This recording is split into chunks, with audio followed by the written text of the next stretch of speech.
Doctor Sindhumathi இறப்பிற்கான மர்மம் என்ன? மரண விசாரணைக்கு பரிந்துரை. 2 ஆண்டுகளுக்கு முன்பு பட்டாலிங் ஜெயாவில் தாம் தங்கியிருந்த ஆடம்பர அடுக்குமாடி வீட்டில் இறந்து கிடந்த ஒரு மருத்துவரான 35 வயது டாக்டர் சிந்துமதி முத்துசாமியின் மரணத்தில் புதைந்துள்ள மர்மங்களை விளக்குவதற்கு மரண விசாரணைக்கு போலீசார் பரிந்துரை செய்துள்ளனர்.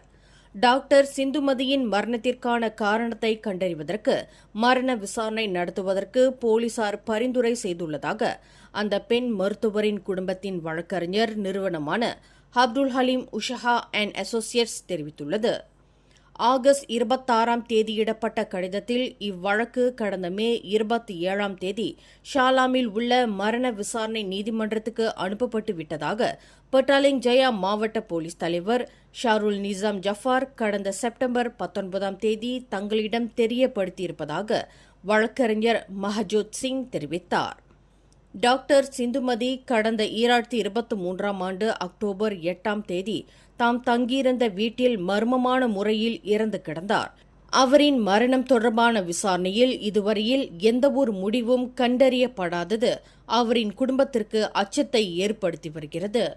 இந்நிலையில் டாக்டர் சிந்துமதி இறப்பு தொடர்பில் விரைவில் மரண விசாரணை நடைபெறுமானால் அவரின் இறப்பில் புதைந்திருக்கும் மர்மங்கள் விலகலாம் என்று எதிர்பார்க்கப்படுவதாக வழக்கறிஞர் மஹஜோத் சிங் குறிப்பிட்டார்.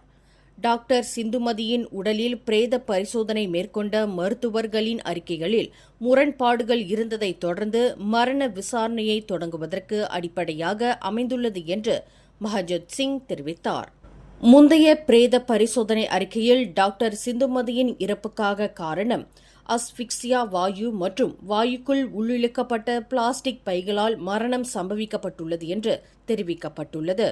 இருப்பினும் கடந்த செப்டம்பர் 3ஆம் தேதி சட்டத்துறை தலைவர் டுசுகி மொக்தாருக்கு எழுதப்பட்ட கடிதத்தில் டாக்டர் சிந்துமதியின் மரணம் சந்தேகத்திற்கிடமான சூழ்நிலையில் நிகழ்ந்துள்ளது என்றும் அவரின் மரணம் இயற்கையானது அல்ல என்றும் சவ பரிசோதனை நிபுணர் மரண சான்றிதழை வழங்கியுள்ளார். டாக்டர் சிந்துமதியின் மரணம் தொடர்பில் பல்வேறு சந்தேகங்களை முன்னிறுத்தி அவரின் குடும்பத்தினர் இதுவரையில் 28 போலீஸ் புகார்களை செய்துள்ளனர். எனினும் விசாரணையின் முடிவு என்ன ஆனது என்று குடும்ப உறுப்பினர்கள் கேள்வி எழுப்பி வருகின்றனர். மேலும் செய்திகளை தெரிந்து கொள்ள கீழே இருக்கும் பெல் பட்டனை அழுத்துங்கள். உங்கள் மகிழ்ச்சியை வெளிப்படுத்த லைக் மற்றும் ஷேர் செய்யுங்கள். தொடர்ந்து திசைகளோடு இணைந்திருக்க சப்ஸ்கிரைப் செய்யுங்கள்.